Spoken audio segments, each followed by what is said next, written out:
What is going on? Welcome back to episode 8 of the Rec Report. My name is Rike. I'm Evan Rogers. I'm Everett Bishop. So guys, today we are talking about some not user. Just play the intro right now.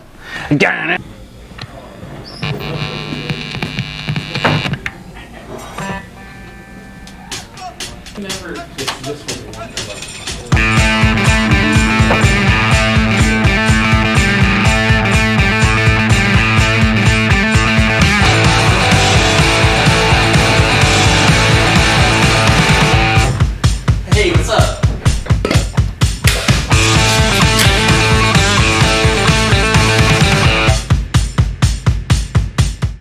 Alright guys, so today we're talking about some viewer generated questions, specifically what are some knives that are high-end or custom that we'd like to see remade as a production knife. Also, kind of the reasoning why we purchase specific knives. Do we do it for aesthetic purposes or are we doing it more for a specific designated role? We're also going to be going over our EDC knife usage chart that we were filling out over the course of the week.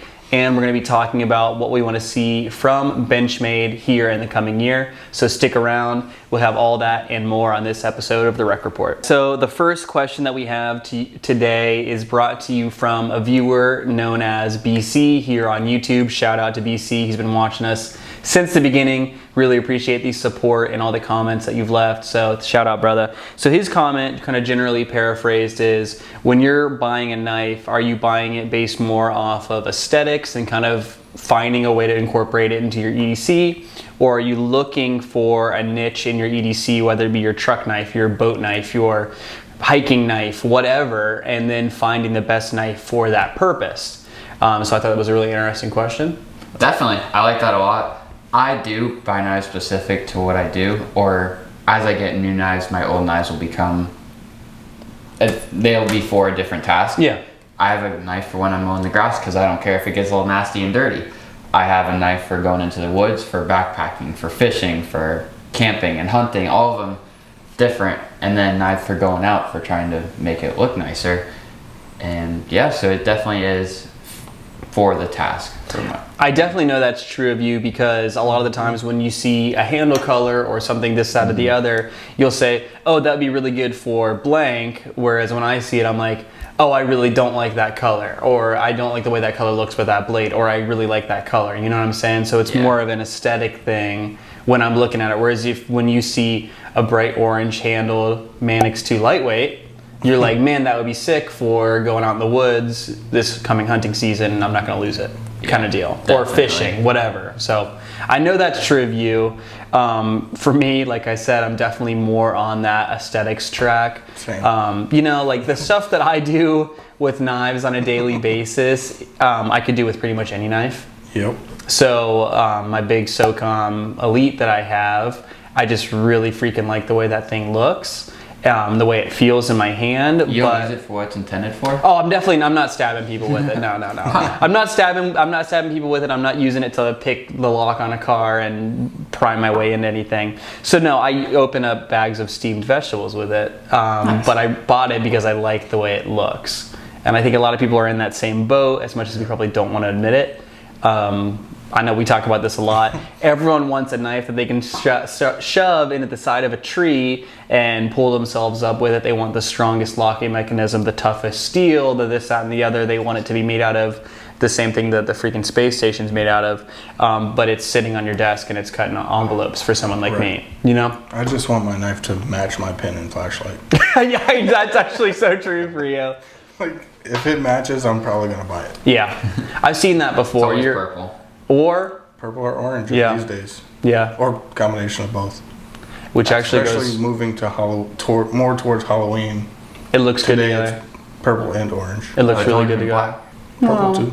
You know, there's some stuff going around. Oh, speaking of Halloween, we're doing monthly stickers now. Yep. And Everett is an excellent photographer. He's also got a really good design eye. So he's come up with our Halloween sticker, which we're going to be releasing in October, purple and orange in there. Yep. So Some red. yeah, so some red in there. So keep on the lookout for that. I'm actually really excited to be kind of rolling this thing out with the different stickers monthly. Actually, I have our September stickers. So in reverence to specifically the first responders that passed away, saving the innocent that day on September 11th, we have our Never Forget sticker. So these guys, we're just going to be throwing them into packages all the way until they run out. So I thought those turned out pretty cool. And this was really cool to design because son of a first responder, I've always just kind of had that reverence, especially surrounding that fateful day. So those guys are going up or out in packages right now. So if you're interested in those, give us a ring. But we're rolling out those kind of stickers monthly. It'll be obviously a lot more whimsical in the coming months. This one's just obviously meant out of respect and reverence. In the future, we got retro designs and Halloween designs and holidays. Yeah, so it's gonna be really cool. Speaking of Halloween, we normally also do a annual pumpkin carving contest on Instagram, so stay tuned for that. Those turn out pretty sick. Yeah, that's gonna be so fun. Lots of prizes. Yeah, that's gonna be super fun. Always fun. Yeah, there's gonna be a lot of cool stuff going around in the next couple months, but I'm actually super psyched about that. Including the good weather. Yeah, thank God. Oh, yeah. So another viewer-generated question that we had is from a gentleman named Callan here on YouTube. Shout out, Callan. I really appreciate you giving us this idea. But it's kind of the opposite of what we talked about last week. Last week we talked about a more budget knife that we just really liked the design of, that we would like to see in a higher end version. This is the opposite, where it's a super high-end custom or just an expensive mid-tech that we would like to see in a, he didn't even say budget, but just in a more affordable format. So you can take it either way. You could either say, I want to see this in a $50 format or a this in a $150 format, whatever you like. So I'd just like to kind of see what you guys had in mind for that. For me, it's going to have to be my grill piece. Okay. So the Borka SBKF. If Custom Knife Factory would make it, they can even play on the words a little bit and call it the SBCKF. Oh, that's fun. And then it would just drop it down. It would probably still be in the $600 range, but Whoa. a lot more affordable than what the customs are going for. That's true. And I would be all over it. I think they could they might be able to get that done for $500, $400, $500. No. That would be so sick. Like even the switch from Tough Designs was pushing 600.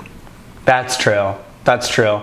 I think especially if they did something cool, like how Borka does that really cool like tree bark, titanium texture, so legit. If they did something like that, it'd probably be up there in price, but that would be so cool. How about you, Ryla? I'd have to go with an XM18, Hinderer XM18, just like $100, $150 budget version. I know ZT has their budget version, but it's still like $300. Yeah, they're still expensive. And then you guys said Kershaw also had one? Well, they They have have some Hinderer designs. Yeah. Anyways, if there was a budget version XM18, that would be really cool. And if it was like in the $100, $150 realm, what handle material would you choose? So they usually do a G10 in titanium. Yeah. I would do FRN and aluminum, I guess. Or even steel. Or just a steel, yeah. That would be legit. Because you could still get some good texture on FRN. FRN could be cool. Yeah. Just thinking of the 80-20. Yep.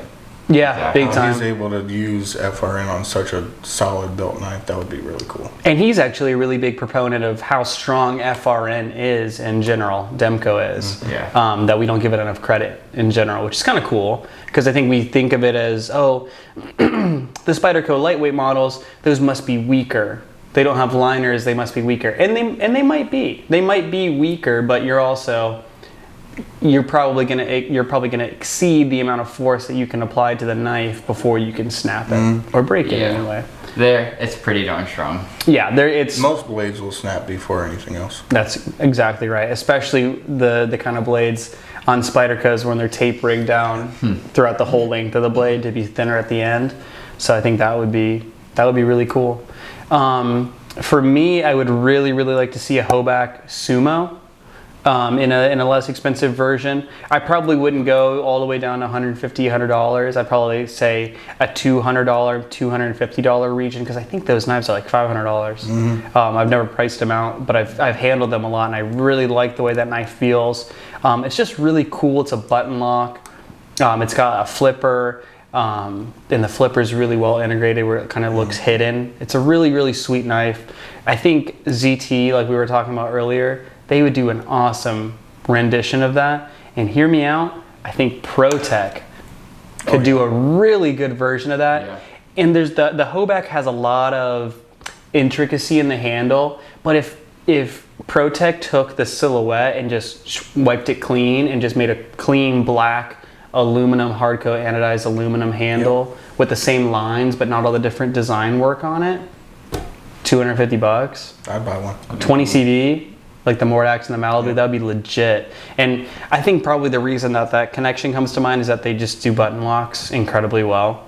I mean, all their autos are button locks, and their new kind of manual hits, like the Mordax and the Malibu, are all manual button locks. I think that would be legit. Oh yeah.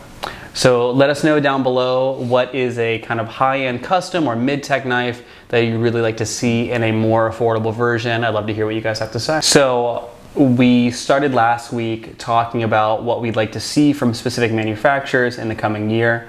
Last week we talked about Spyderco, and the amount of feedback we got from that question alone on the video was awesome. So continue with that. That was really cool to see what you guys are hoping for or expecting from Spyderco in the future. This week I wanted to talk about Benchmade. We're just kind of going through the big manufacturers first. As we get closer to the end of the year, we'll probably end up talking about some smaller manufacturers, some custom guys, stuff like that. But for right now, we're talking about the Titans. So what would you guys like to see from Benchmade in 2022? So from Benchmade, if you guys know from last season, they released this knife. I don't remember what it was called, but the scales were aluminum and they had fish on them, like trout. And they had a few different models of them, but it was like a $300 knife. Yeah. I do know we got one of them for the store, and it was super cool, gone super quick. But I'd like to... Mini Crooked Rivers? With the fish on the blades? It might have been the Mini Crooked River. I don't remember what It's a great model. knife. I just know it was sweet and I really wanted it, but it was $300 for it. Yeah. Yeah. And I would like to see them come out with more stuff like that, more like designs on the handles or blade for that. And that would just be super, super sick. Like more production instead of just super limited runs on them. Sure. Kind of incorporate their custom shop more Yeah. into their normal production stuff. Agreed. That would be cool. I think, oh yeah, go for it. I would also like to just see more micarta in general from That would be Benchmade. I don't super even know sick, if too. they have any micarta currently. If I could think. I don't know. I don't think No, so. G10 and FRN. Maybe in the custom shop for the bug out. Yeah. Maybe. I've seen obviously But- secondary market bug out scales that were But micarta. standard production, I don't think there's any micarta. That's a really good point. That would be sweet. Micarta 940. That would be really cool. Right. That'd be a And then we were beautiful talking about that the other Yeah. night, and I was like, I haven't stopped thinking 20, about it 20 since. CV micarta Yeah. 940. That would be so good. Oh, that would be legit. I wonder what they would have to do to the liner, because I know in the G10 version, the 940-2, that liner only goes like a third of the way down the scale. Micarta's a lot more flexible than G10, so they might have to run a liner a little bit Yeah. farther. It could be heavy, who cares? It's a small, thin knife, don't matter. I'm digging on what you're talking about. I think a lot of companies, they took that tactical, minimalistic design philosophy and just ran with it.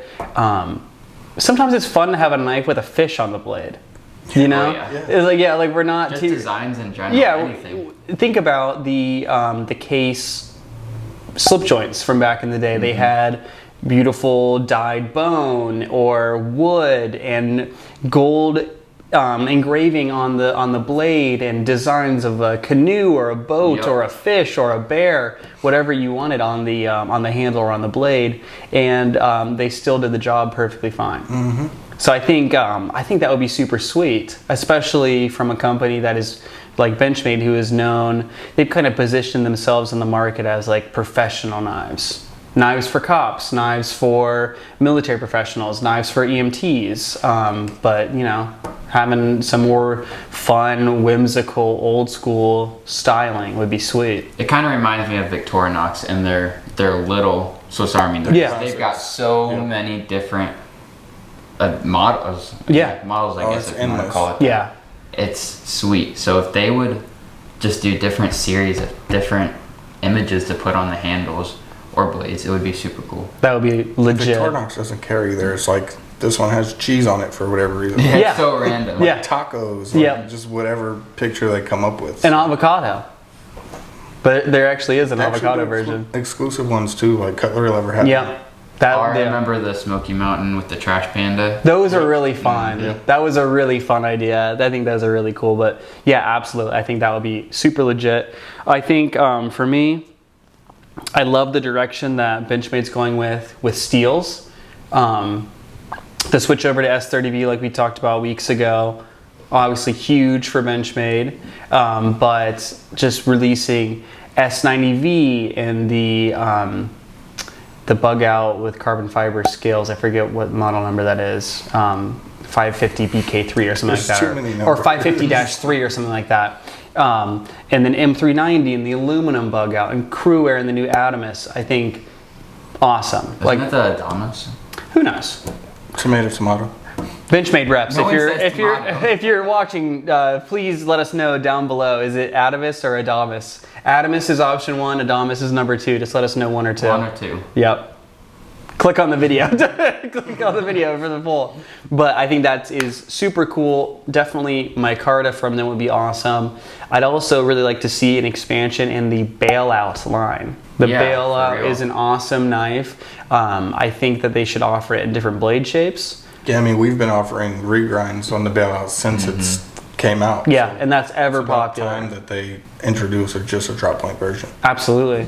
That was kind of a cool entry point for them, I feel like, into cool blade steels because they did 3V and they did M4 right off rip on 3V. those. You know? Terribly. Oh yeah, that was rough at the very beginning. did it really That was a tough beginning for that one. But I think some different handle materials, like I'd love to see some G10 handle scales on there, or carbon fiber. I know they already do aluminum, but the chalkiness kills me, so a different aluminum would be You awesome. don't like the chalky?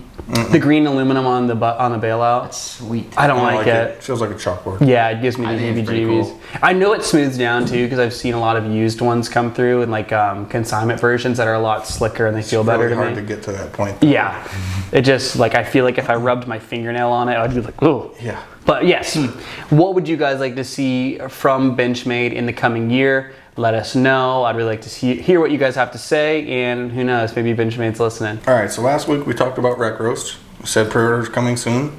Soon. Pre-orders have been opened this week, so they will actually be closing tonight. Yeah. We'll probably just let it run through the night and turn in our orders Saturday morning. So Cool. if you haven't had a chance, grab you a bag of rack roast. All the beans are roasted fresh and will be shipped next Locally week. in Ohio. And they'll be shipping Monday. Yep, they'll be shipping out next week. Cool. Sounds good. The official drink of the Rec Report. Get you a bag. So I'm sure you guys have heard I saw a few posts. Microtech making a China model. Yep. China Tech. China Tech. This is what people are calling it.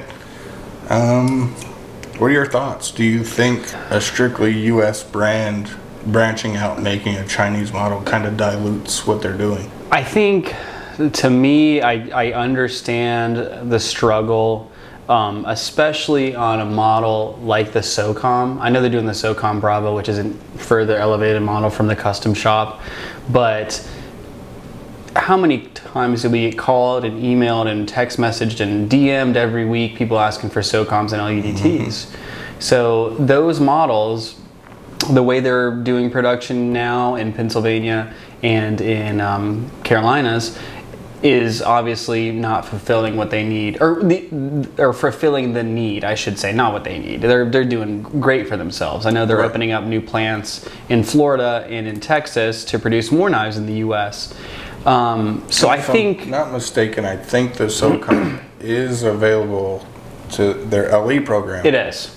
It's just not ready, available to the masses. Which I think is actually kind of cool. They're saying this is a purpose-built knife. And the small number that maybe they do get out the door every day, they're offering to people who are military and law enforcement first, which I never have an issue with. I think that's super cool. What I'm getting at is, it's not like they're taking the Ultratech and saying from now on all Ultratechs are being made in China. I think that would be a big issue for everyone. Most people, especially if prices stay the same. Even if they dropped prices, people will be like, what the heck? But the fact that it's transparent, they came out and said this is a collaboration with Rike. They weren't coming out and saying, hey, this is just a standard Microtech. It comes in the same box. I don't know if you guys have seen the box that they're coming in. It's a black box with almost some Asian-inspired gold art around the Microtech logo. So it is very clearly delineated as a model that is foreign-made. So to me, I think that's honorable that they did that. They weren't trying to hide anything.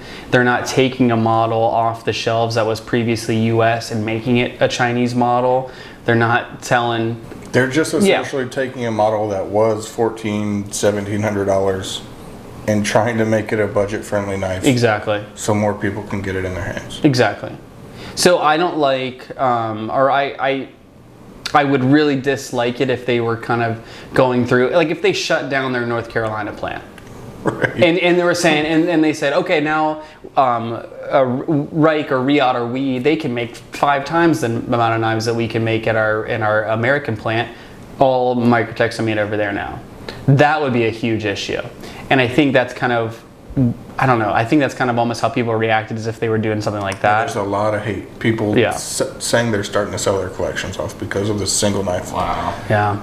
And it's a collaboration. I think what they could have done maybe to get around this is just to say, and forgive me if I'm incorrect about this, I don't know if Anthony Marfione designed the SOCOM. If there was another designer, then I totally apologize to that person. But if they would have said, went to Rike and said, hey, can we do a collaboration where it's an Anthony Marfione design on a Rike branded model?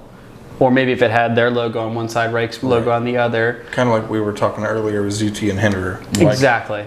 It says ZT on the show side, but you flip it over, it says Hinderer. Exactly right. I think that would have been a really cool way to get around that. The box would have been a Rike box. It wouldn't have been a Microtech box at all. No logos.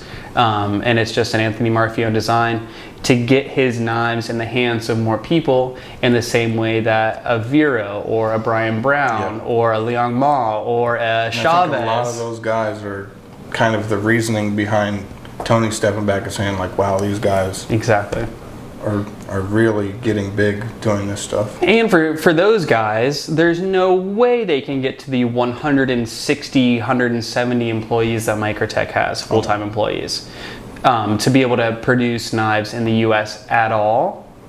So in their cases, if you're Brian Brown and you're producing knives by yourself essentially as fast as you can, and there's 25,000 people on your Instagram that would give you money for your knife today, he's saying, I want a quality piece, but I also can't produce enough quality pieces. He could produce the knives that he produces by hand every day for the rest of his life at the same pace that he is right now, and still not get them into as many people's hands as want to have them and would pay to have them, not just are dreaming about it.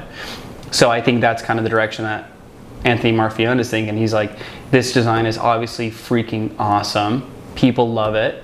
And if we can get a quality product at a good price, I don't know what the prices are going to be like. I think that's also a huge factor, is how much they are. I'm interested to get it in hand. Yeah, I want one. Yeah, I want to see one, definitely. Definitely need to see it. But it's almost like an updated version of my SOCOM too. You know, like it's got integral carbon fiber as the inlays. It definitely doesn't look like a cheap. No, it's not going to look cheap or sound cheap or feel cheap. Titanium handles and M390. The way that fuller is ground on there is legit looking. Yeah. Like it looks awesome. Super badass. But yeah, let us know down below what you guys think. What you guys think of them kind of doing a collaboration because like we said, it's not like they're taking models off the shelf that had previously been made in the US and are making them over there. They are almost taking a custom model and doing a Leon Ma or doing a Chavez or doing a whatever, whichever designer you can think of, and they're having a third-party OEM produce it. So let me know what you guys think. Speaking of Rec Report, Jake Wright, Bearded Gear, told us we completely missed the boat on last week's episode. We didn't talk about anything spy related, no spy gear, no anything. No tuxedos. We talked about tuxedos. Yeah, we referenced them, but we didn't wear them. But we didn't talk about spy gear or anything in episode 007. You know what we should have brought in is the Microtech. You guys know there's a new James Bond movie coming out. I saw that. Do you know that movie was supposed to come out like during the first quarantine?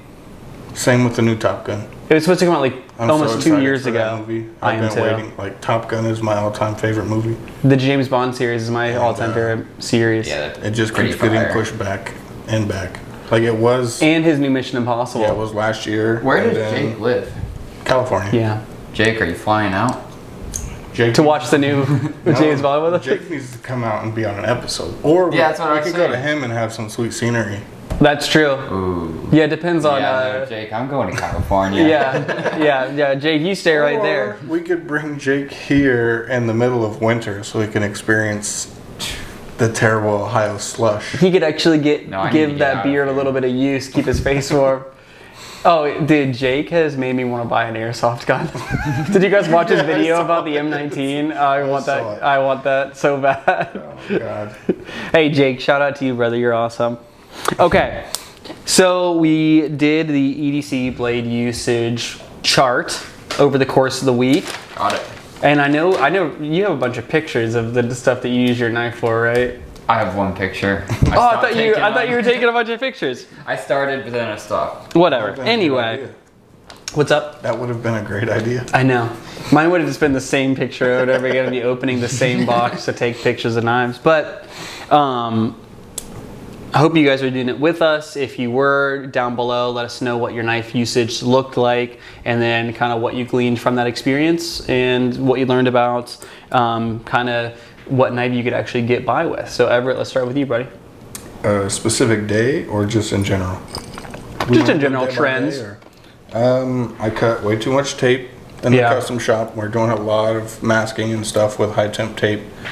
So like Tuesday, for instance, I think I used my knife 15 times just for tape. Jeez. Yeah. A lot of vinyl and a bunch of boxes. It looks like at one point I donated a screw from my EDC because one disappeared. So someone now has the pocket clip screw from my Shaman. And Peace. I think I use my knife most on Sundays, Really? which is weird. On a day off? Yeah, Monday, absolutely no usage. That's like my that's how my stay-at-home, Sunday was. alone type of day. But Sunday, did a lot of stuff. What were you getting into? Had family over, prepped lunch, cut open some boxes, a lot of zip ties. My niece's shirt had like a large knot of fabric under the arm that was bothering her while we were playing darts, so I like cut that off. Okay. Just like, it's mostly when family's around because they're like, hey, you have a knife. Yes. So your knife tasks become 10 people's knife tasks. Yeah, that makes sense. How about you, Riley? Starting on Tuesday when we filmed the rec report. I don't think I used it. Wednesday, I was building a drawer for my brother's bus. Okay. And I was putting like a whole bunch of little pieces of wood, like little logs, and I was carving the bark off of them. Okay. So I used my bug out for most of that and worked pretty well. nice. So I did that, I don't know, maybe 25 times. Just a whole bunch of them. Thursday, I cut open a box. Friday, I can't read my handwriting. Wood carving while taking pictures. Weed carving. I don't remember what I Some did people use Friday. their knives for weed carving. Saturday, I was riding all day. Sunday, I was racing, but there's these little transponders, just like a tracker that goes onto your bike. Yeah. And like you have to rent them from the track. So you zip tie them to the forks, and I was cutting them off with my knife. Is that for when there's a really close finish, they can tell who actually Yeah, crossed? for lap times, for anyone who cuts the track, it's just easier to record things. That's cool. It's funny you have nothing on Saturday, and my Saturday was just show and tell because I work the shop on Saturdays. Yep. Yeah. And just showing off customers. I'm like, hey, here's my pumpkin knife. That's a use. So I'm gonna start on Monday. You did the same thing every day. Yeah, I mean, yeah, I that's my life. Jeez. Actually, I'll start on Tuesday. I did 3 boxes on Tuesday at the store. Wednesday, I did 8 boxes. Packages I'm referencing is the freezer bags of vegetables and then other frozen food is what I opened on Wednesday. Thursday, I did 6 boxes because we were prepping for the newsletter, so we were opening up stuff to take pictures of it. 1 singular package, probably frozen vegetables. Friday, 3 boxes, which were the button lock elementums. Nice. That we took pictures of on Friday. Saturday, I was in my brother's wedding, so I removed a bunch of tags from a bunch of different clothes, carried the Malibu that night. It was a perfect wedding knife. Sunday, I was working on cars or cleaning cars, I should say. If I was working on cars, I'd have a knife. I was cleaning cars, and when I do that, I like to have nothing in my pockets because I don't want to scratch anything up. I don't like to have pocket clips poking out and poking into people's seats or into people's paint. So I did 0 things with my knife on Sunday, or 0 recorded things. Monday, I did 2 boxes and a singular package. And we're back to today. It's interesting to see all of us had one of our days off where we didn't use a knife at all. Exactly. And you know what it is? For me, it's because I just didn't even have a knife in my pocket. Same. You That's know, our I kind of always Monday have it was. on there. Like, You never know. Monday, just chilling in the house. My wife's Yeah. at work. it's never far It's away. nearby. Yeah, but it's never just in the because it's not in your pocket doesn't mean it's not yeah. right there, sitting on the counter. But yeah, so from this, what did you guys learn about the kind of knife that you actually need? Could you have gotten away with a smaller knife? Could you have gotten away with a slip joint? What did you learn from this kind of ordeal? Slip joint, probably not. Yeah. Smaller knife, I could have, but honestly, the bug out works perfect for everything I do. Cool. It just proved to me I already knew all of my knives are overkill. I've carried my Rec exclusive Luna Oh yeah. for like a month straight, and it's just a little slip joint, and it was everything I needed. So I really just like knives to be pocket jewelry. That's what I learned. Me too. I think that makes total sense. I definitely could have gotten away with a smaller knife. I probably could have done everything I did with a little native. In fact, I know I could. Yeah, I didn't do anything crazy.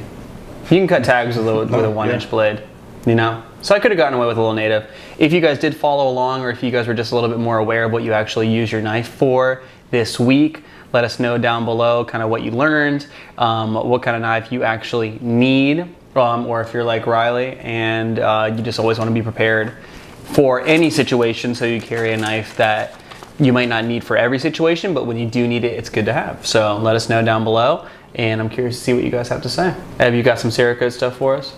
I do. Cool. What's been cooking up there? I'm not sure if we've showed one of these. We've done a few of these, but this one turned out pretty cool.